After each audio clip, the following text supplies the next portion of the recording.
Assalamualaikum warahmatullahi wabarakatuh. Perkenalkan, nama saya Deren Ananda dengan NPM B1A022163. Di sini saya akan menjelaskan infografis saya mengenai patologi sosial dan perilaku menyimpang. Pertama, perlu diketahui patologi sosial itu adalah kondisi sosial yang dianggap sakit di masyarakat karena bertentangan dengan nilai, norma, serta hukum yang ada di masyarakat. Kemudian ada beberapa pengertian patologi sosial menurut ahli. Yang pertama menurut Kartini Kartono, yaitu patologi sosial perilaku yang bertentangan dengan moral, kesederhanaan, stabilitas sosial, hak milik, dan hukum. Sedangkan menurut Sujono Sukanto, patologi sosial adalah ketidaksesuaian unsur masyarakat yang membahayakan kelompok sosial. Kemudian masalah sosial, yaitu kondisi yang dianggap merugikan masyarakat dan juga dapat mengancam nilai sosial sehingga perlu diatasi bersama. Adapun jenis-jenis masalah sosial, yang pertama perkembangan manusia seperti keluarga, lansia, kesehatan seksual, dan urbanisasi. Yang kedua perilaku menyimpang seperti narkoba, kriminalitas, gangguan mental, dan kenakalan remaja. Yang ketiga, konflik dan kesenjangan seperti kemiskinan, pelecehan seksual, kekerasan, dan konflik sosial. Yang ketiga, ciri-ciri patologi sosial. Yang pertama, bertentangan dengan norma sosial dan hukum. Yang kedua, menimbulkan keresahan masyarakat. Yang ketiga, kerugian individu dan kolektif. Yang keempat, membutuhkan intervensi sosial atau hukum. Yang kelima, ruang lingkup patologi sosial. Ruang lingkup patologi sosial yang pertama yaitu moral dan etika seperti pergaulan bebas, prostitusi, pornografi, dan LGBT. Yang kedua ekonomi seperti korupsi, penipuan, dan penggelapan. Yang ketiga hukum seperti kriminalitas, kenakalan remaja, dan narkoba. Yang keempat politik seperti penyalahgunaan kekuasaan dan politik uang. Yang kelima sosial dan budaya seperti konflik sosial, disintegrasi keluarga, dan intoleransi. Yang keempat penyebab patologi sosial. Nah, penyebab patologi sosial ini ada beberapa faktor seperti faktor ekonomi, kemiskinan, pengangguran, dan kesenjangan. Kemudian kultural seperti perubahan nilai budaya konsumtif dan akses pornografi.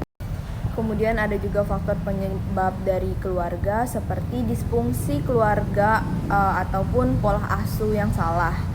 Yang terakhir politik dan hukum seperti lemahnya penegakan hukum dan KKN. Yang keenam ada teori patologi sosial. Teori patologi sosial yang pertama yaitu anomi menurut Durkheim dan Merton, yaitu penyimpangan yang terjadi karena tidak sesuaian antara tujuan dan cara mencapainya. Yang kedua ada disorganisasi sosial menurut Eliot dan Merrill, yaitu perubahan sosial yang merusak struktur lama dan menimbulkan masalah. Yang ketiga ada partisipasi sosial, yaitu rendahnya partisipasi individu dapat menyebabkan masalah sosial. Yang terakhir ada social reaction theory, yaitu perilaku yang dianggap menyimpang karena reaksi sosial atau labeling. Adapun beberapa bentuk penyimpangan sosial seperti KDRT, narkoba, korupsi, kriminalitas, perdagangan manusia, kenakalan remaja, bullying, ataupun kekerasan seksual. Yang ketujuh, dampak dari patologi sosial. Nah, dampak dari patologi sosial ini dapat ditinjau dari beberapa perspektif. Yang pertama terhadap individu. Terhadap individu ini dapat berdampak seperti kerusakan moral, ketergantungan karena narkoba dan alkohol, kemudian stigma negatif, serta sanksi hukum. Yang kedua terhadap keluarga. Terhadap keluarga dapat berdampak disharmonisasi, kerugian ekonomi, serta rusaknya fungsi sosial. Yang ketiga terhadap masyarakat. Terhadap masyarakat dapat berdampak disorganisasi sosial, peningkatan kriminalitas, serta hilangnya rasa aman.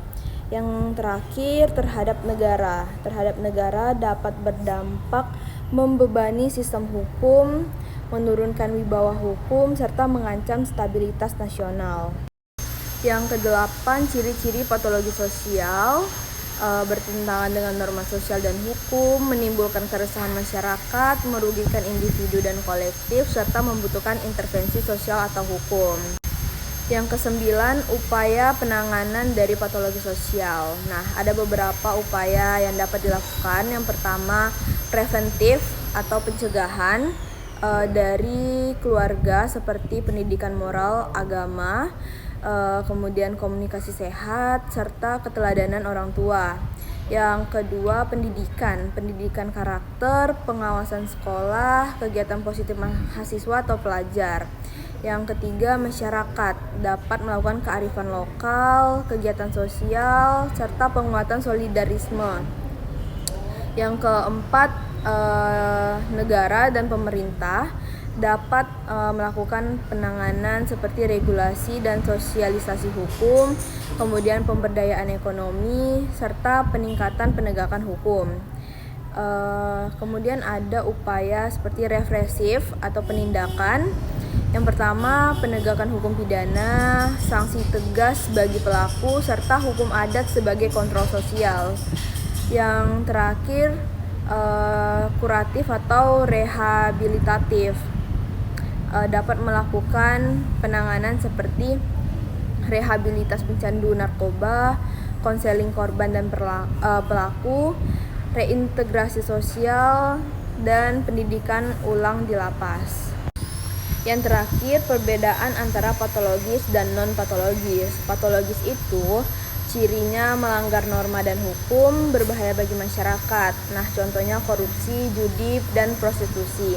Sedangkan non-patologis itu tuh seperti tidak selalu melanggar hukum, lebih pada masalah sosial umum. Nah, contohnya kemiskinan dan pengangguran.